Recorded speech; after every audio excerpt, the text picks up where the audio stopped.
News 28 मराठीमध्ये आपले स्वागत आहे। आजच्या मोठ्या बातम्यांबद्दल बोलूया। मोखाडा तालुक्यातील वारकरी भाविकांच्या वतीने महाराष्ट्र राज्याचे उपमुख्यमंत्री स्वर्गीय अजितदादा पवार यांना भावपूर्ण श्रद्धांजली अर्पण करण्यात आली। वारकरी महावैष्णव हरिनाम सोहळा मोखाडा तालुका यांच्या वतीने आज महासोहळ्याच्या नियोजन बैठकीमध्ये तालुक्यातील वारकरी एकत्रित येऊन आज स्वर्गीय अजितदादा पवार यांना भावपूर्ण श्रद्धांजली अर्पण करण्यात आली। याप्रसंगी पुढे होणाऱ्या आध्यात्मिक महासोहळ्याचे महत्त्व पटवत मोखाडा तालुक्याचे सभापती श्री प्रदीपजी वाघ साहेब यांनी उपस्थित वारकऱ्यांना वैचारिक जडणघडण ही पुस्तके वाचून होणार नाही तर आध्यात्मिक ज्ञान व साधू संतांच्या संगतीने प्राप्त होईल असे मार्गदर्शन केले। तर ज्ञानोबा तुकोबारायांच्या विचारांचे स्मरण करून संतांच्या पावलावर पाऊल ठेवून वाटचाल करणाऱ्या मोखाडा तालुक्यातील वारकरी भाविकांना धन्यता देत वारकरी वैष्णव सोहळा कार्यक्रमाला मान्यवरांच्या वतीने सर्वांगीण मदतीचा हात पुढे करण्याचे आश्वासन मोखाडा तालुक्यातील उत्कृष्ट व्यक्तिमत्व श्री मिलिंदजी झोले साहेब यांनी केले।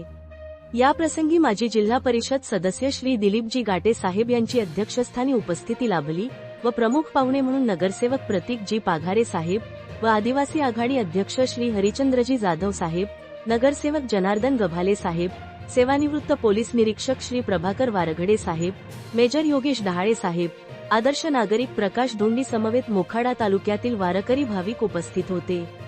प्रमुख प्रतिनिधी जगन्नाथ पाटील यांची रिपोर्ट।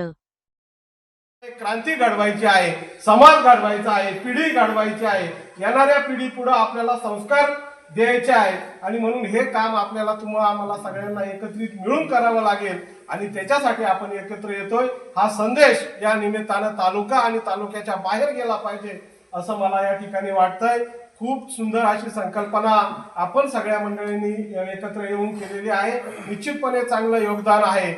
ह्या गोष्टी पैशाने डॉक्टरकडे जाऊन कधीही बदलणार नाही। याच्यासाठी तुमची वैचारिक जडणघडणच महत्वाची आहे आणि वैचारिक जडणघडण शाळेतली पुस्तकं वाचून अजिबातच येणार नाही। मी असं रोखोक या ठिकाणी सांगतोय।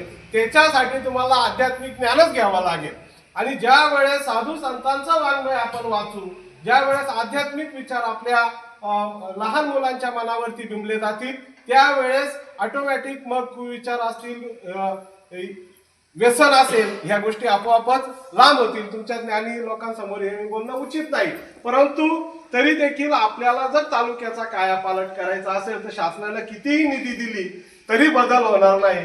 जोपर्यंत आपले डोके बदलत नाही, डोके म्हणजे विचाराने डोके बदलत नाही, तोपर्यंत ही गोष्ट होणार नाही।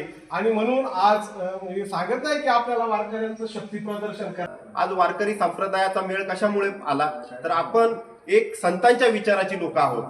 ज्ञानीयांचे ज्ञानगुरु ज्ञानोबा माऊली, जगद्गुरु संत तुकाराम माऊली यांच्या विचाराने आज आपण उभे आहोत। यांचे विचार घेऊन आज आपण पावलं पुढे टाकतोय।